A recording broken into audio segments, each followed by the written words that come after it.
We continue with the configuration of the AXUM. Now we will deal with the matrix settings. We start with source configuration. We will give sources, actually the connected equipment, a name. We will give the inputs on the rack cards a name and a location. This demo mixer has the following cards in the rack. Let's see how the rack looks. The power supply on the left takes 3 positions and the mic card is placed on position 5. A mic card has 4 inputs. In the configuration screen we can see all 4 mic inputs and its position in the rack. In this case it is slot 5, channel 1 on left and right. We said that the mic input 2, 3 and 4 are also located on position 5 and on both left and right. All sources in this mixer are considered stereo. However, a microphone is mono, so both inputs left and right have to be assigned. In this way the microphone is mono but assigned as stereo source.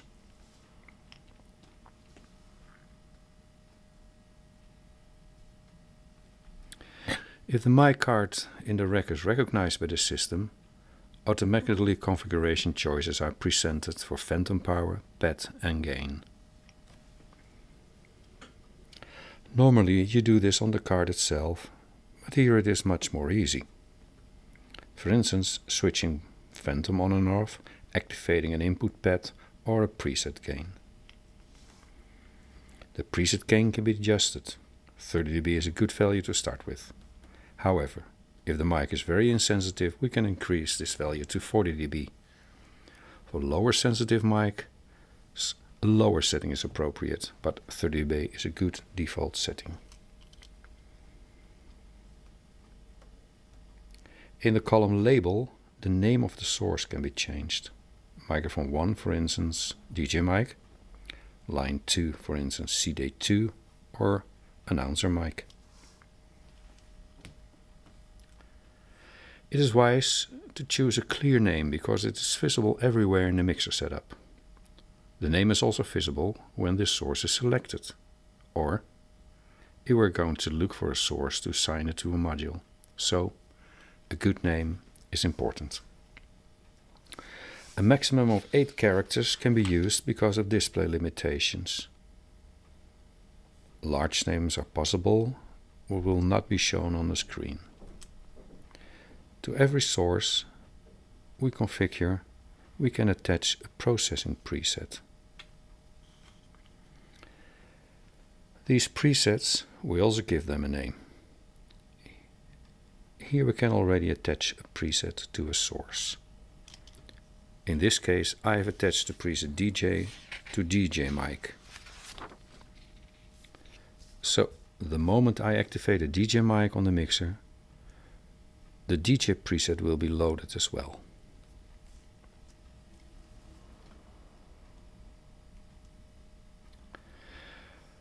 What this preset actually represents I will show you later. Here we can only select which preset we want to use.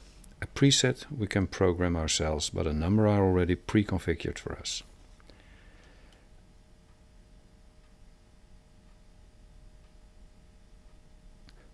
Now we are going to talk about a column trigger. Normally a mixer has a start and a stop switch per module. This start and stop switch is linked to remote control of a source through MemmaNet. However, sometimes it's convenient not to only use the start and stop switches of a module to activate a remote. We also can activate the remote by the fader or on switch. If we take the CD player, we can say module fader on. So when the CD player or module is activated and the fader goes up, the start function will also be activated. We can of course also activate the stop function. In this way, start and stop functions are used to activate the remote control. In the column red light of this configuration screen, we can select which source will activate the red light. In this case, the DJ mic controls red light 1. There are 8 red light signals that can be controlled. We have, for instance, in Studio 2 another red light signal that can be controlled by mic 2, 3 and 4. It is also of importance that when the DJ or announcer mic is active, the speaker in the same room will be dimmed or muted. To do this, we click in the column Monitor Destination Mute/Dim. In this case, when DJ mic 1 is active, the CRM speakers will be muted or dimmed. This is dependent upon card settings. The studio bus is muted by the active mic of the announcer, mic 2, 3 or 4, when they become active. In this way, we can program that the right speakers are muted or dimmed when specific sources are activated. In the final column, Related Destination, we determine which output relates to which input. A good example is Hybrid 1. A related output of Hybrid 1 is of course the output of Hybrid 1. So, in other words, if we want to talk to someone we hear through Hybrid 1, then we have to assign our talkback signal to the output of Hybrid 1, in this case the N-1. If we want to talk to the DJ that listens to the CRM phones, the related output is the CRM phones. If we want to talk to the announcer, then the related output are the studio phones. These we can easily select from a list that we have created at destinations. Now I have the CRM speakers as related output of the DJ mic, so when I want to talk to the DJ, my talkback signal can be heard in the CRM speakers. It is very convenient to organize communication in the mixer in this way, because the mixer knows which output relates to which input. In this page we program all sources and give the names.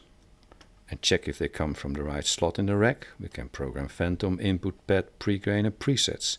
We can add functionality to the start and stop relays, which red light is activated by which source, which monitor will be dimmed or muted, and which is the related output for a talkback signal.